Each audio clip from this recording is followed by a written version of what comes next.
I did 6 years in prison from 1998 to 2004 for robbery. I committed 3 robberies because I had lost a lot of money to my bookmaker. I was gambling. I was up about 3 days in a row, not sleeping, just drugging and drinking and binging. So I finally got the bright idea one day that I'm going to take the train into Manhattan and rob some people to pay the bookmaker, because even though I had the money, I wasn't going to give my money, right? Sure enough, after the 3rd robbery, I didn't even try to get away.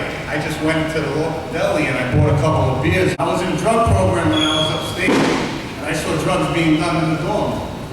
So, I mean, everybody's not there for the same reason. But when I got locked up, I finally had enough. That was like my bottom. Can't go any worse than that. Although I tried back in 1989, I died of a drug overdose, but for some reason or another, I made it. A lot of my friends haven't made it this far. I have to believe there's a reason I made it, to come and speak to you and hopefully spread the word. So like I said, the 6 years I was locked up, I was clean. Then when I came home, I stayed clean for another year and a half. But then one day I just said to myself, you know what? I think I deserve to get high now after everything I've been through. That was a bad mistake. Saying, what do I deserve? I don't deserve to be high. I deserve to not be high. I deserve to be a responsible human being. When I was locked up, I wrote my book, Dave told you, called Jew in Jail. I wrote it as I was doing my time. And then I came home and I had a stack this high of papers that I wrote it all out by hand on white typing paper. And when I came home from prison, June 8th, 2004, I bought a computer and I typed it up a little bit at a time, and it became a book. And it was self-published. That just means that you pay for it to be published, because I didn't have like any publishing houses knocking on my door. They didn't know who I was. Nobody, first time writer.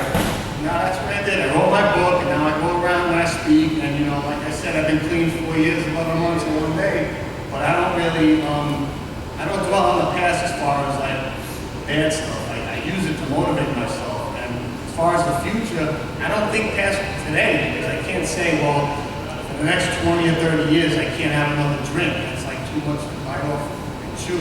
I just wake up every day and I just say to myself, these next 24 hours, I don't need to get high, I don't need to gamble, I don't need to do any negativity that's going to hurt me. Everybody in here, we all do the same thing, right? One day at a time. Keep it simple, like all those sayings say in the meetings.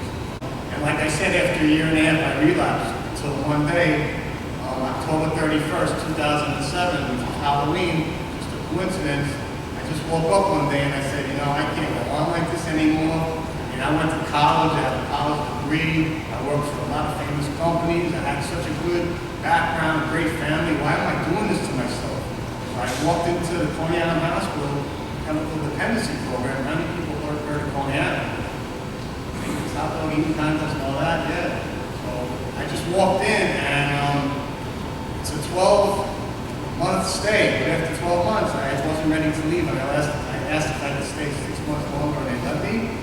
And after that 6 months ended, I stayed on the alumni committee, and now I'm the president of the committee. And I go to speak to detoxes, I speak to the clients there. And just by speaking, just like I'm doing now, you have no idea how much this is helping me. And I'm trying to come here and help all of you.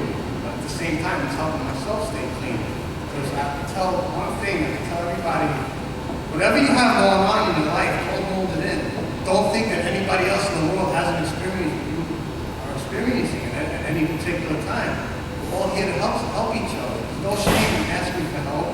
That's another thing. And it's never too late to ask for help. I'm 50 years old now. I spent at least half my life using drugs and alcohol and being a compulsive gambler.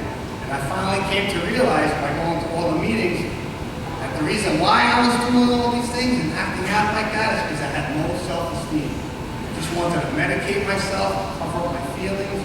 But we all know that that's only temporary, right? The drugs are going to go away. And then you're left looking at yourself in the mirror. And what happened with me is I did so many drugs. I'm sorry, I didn't say what drugs I was doing. I was doing pills. I was doing Vicodin, Percocet, Xanax, Valium. And after a while, I built up such a tolerance that the last time I ever took any pills, it was, I took 40 Xanax sticks, 40, a third of the bottle. I drank 6 Heinekens, and all I did was go to bed, wake up the next day hungry. A person like me, to build up such a tolerance, to have to take that much. It's like suicide. So like I said, I just woke up on October 31st, 2007, went into the program, really haven't looked back since. I'm not going to say I never think about getting high, because I'd be lying. Like, especially in the summer, that was my favorite time to get high. It was sunny out, I'd be on the beach, right across the street from the beach. I see everybody drinking, maybe smoking weed, and like I'm saying, well, how come they can do it and not go overboard? I guess for me, I have a type A personality. Whatever I do, just do it to excess. So I had to make a choice and say, listen, that's it. I had my quote-unquote fun. I have the scars to prove it all over my body from getting high, getting into altercations. And that's it. I decided, listen, I'm going to take all the bad and negativity that happened to me and turn it around. Anyway, so I wrote my book, got it published. Now I go out and speak and promote the book. And if there's one thing I can tell everybody here, well, I'm going to tell you more than one thing. The one thing is, everybody sitting in this room, there's at least one thing that you're not just good at, but that you're great at. It's up to you to maybe sit down and make a list one day and see, what am I really good at? What do I like?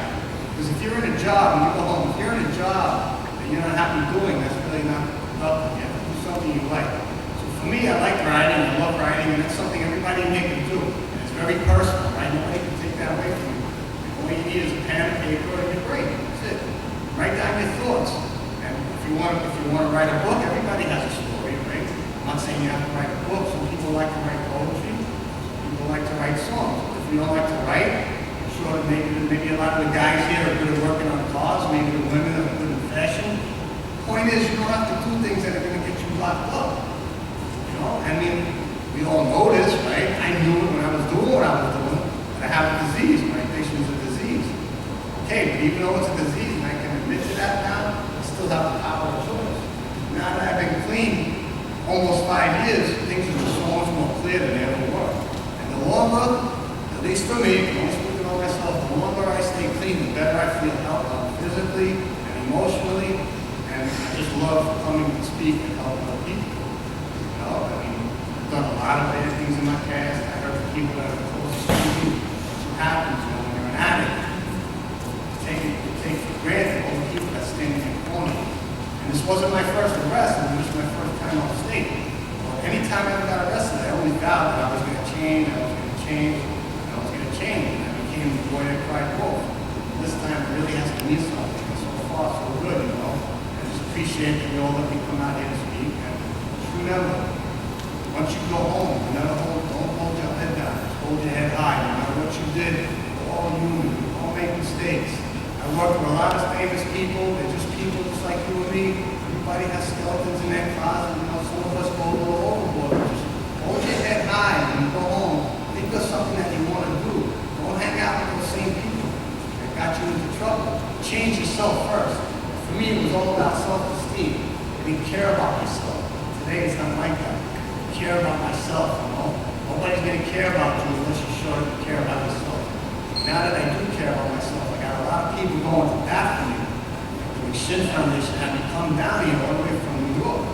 I jumped at that chance. It's all about spreading the word, sharing the message. You know? It's all about helping people. Like I said, when I come to speak here, I'm helping myself. I'm not trying to sound selfish, but in a way, that's what it is to me. I'm trying to look out for myself at the same time. I'm also trying to help other people. Just remember, you all got greatness in you. Okay? Just do what you have to do to get home. I don't know how long you're all here, it doesn't matter. I don't know what you all did, it doesn't matter. I did a robbery, I have shame for it, but I paid my price. I did 6 years in prison, I can never get back. Okay, so that's all under the bridge now. I just look ahead, just one day at a time.